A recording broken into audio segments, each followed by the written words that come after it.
My stock market portfolio, day 10. So if we look at Ford, trading average price 1078, bought it at 1091, $31 loss. Today's high was 1082, low was 1070. If we look at the 15-day chart, a little bit all over the place, but it looks like it's starting to go back up. Procter and Gamble has gone up, has reached 83. It was 5 days ago, it was trading at 78. So that's very disappointing. I missed out on it. Didn't get the chance to buy it. It was definitely a good opportunity. GE has gone up also, 15.14. I think the lowest it reached was 14.23. So if anyone bought it in the 14s, then good news for them. Exxon Mobil. Yesterday I had an order on Exxon Mobil at 75.5, I think, or 75. And today it's going back up. So it looks like I'm missing out on that one too. But you never know, might drop again. Let's see what I have an order on now. Oh yeah, Kraft Heinz. So Kraft Heinz came out with earnings lower than expected. So stock dropped a bit. It reached 67.65 today. But from that number, it went up to 70.52. So I put an order, I believe, at 67.5. But since then, it just went up. You could see the one day chart here. Started off low, and then it just keeps going up.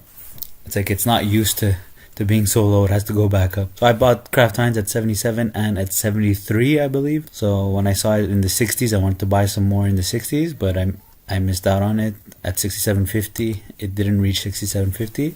Instead, it just continued to go back up. Intel, that's funny. It says comes out with bad news. 32 lawsuits against Intel.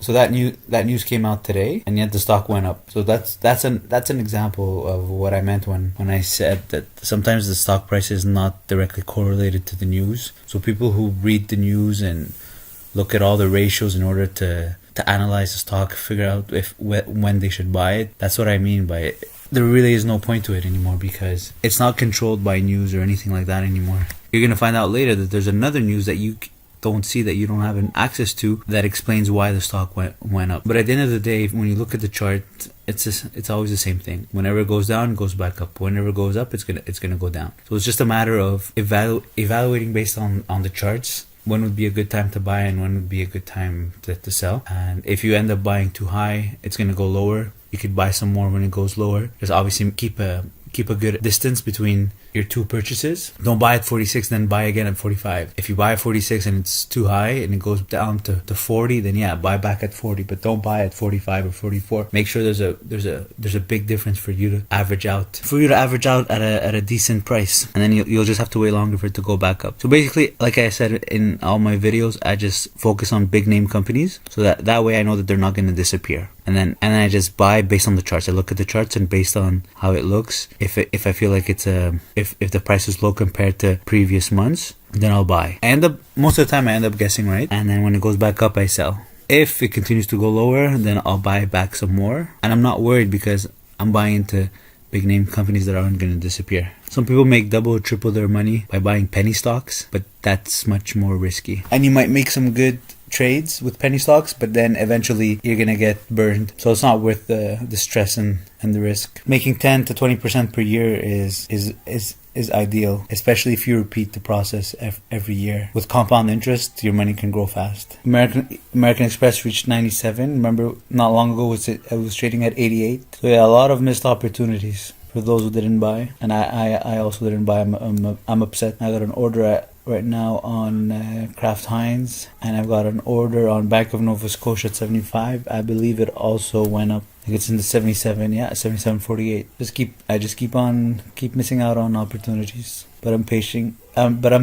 Waiting for an opportunity. For example, Kraft Heinz this morning was an opportunity that I didn't expect, but I missed out on it by not so much. I had an order of 67.50 and it reached 67.65, so I missed out on it by 15 cents. Enbridge also came out with good news today.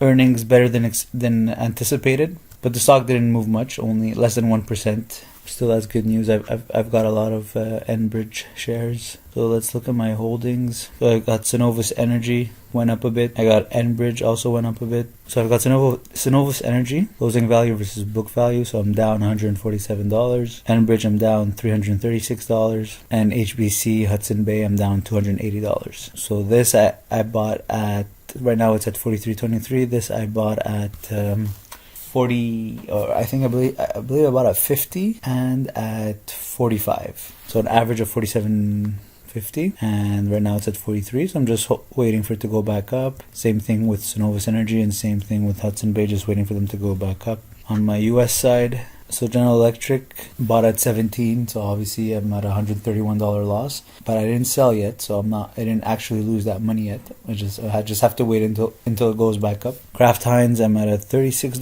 loss, and New York Mortgage Trust $225, but this stock I keep long term because I'm collecting 12 to 13% per year dividends. So I don't really care what the price is. I think I bought it at 6 average. Look at my RESP. So with Enbridge, I have more Enbridge here, and I'm at a $300 loss. So all my holdings are at a loss right now. Ford also $28 loss. But I'm hopeful. I'm waiting for everything to go back up. And if not, I'm looking for opportunities to buy some more stocks. So yeah, if you have any questions, leave them in the comments. Any stock tips, leave them in the comments. If you want a video about a particular subject, leave them in the comments. If you like my videos, please like, share, and subscribe. If you can open an account with Questrade, use my referral code so we can both get up to $250. Here, let me show you how the referral program works with Questrade. So if you fund your account with $1,000, we each get $25. If you fund your account with $10,000, we each get $50, and so on. Thanks for watching.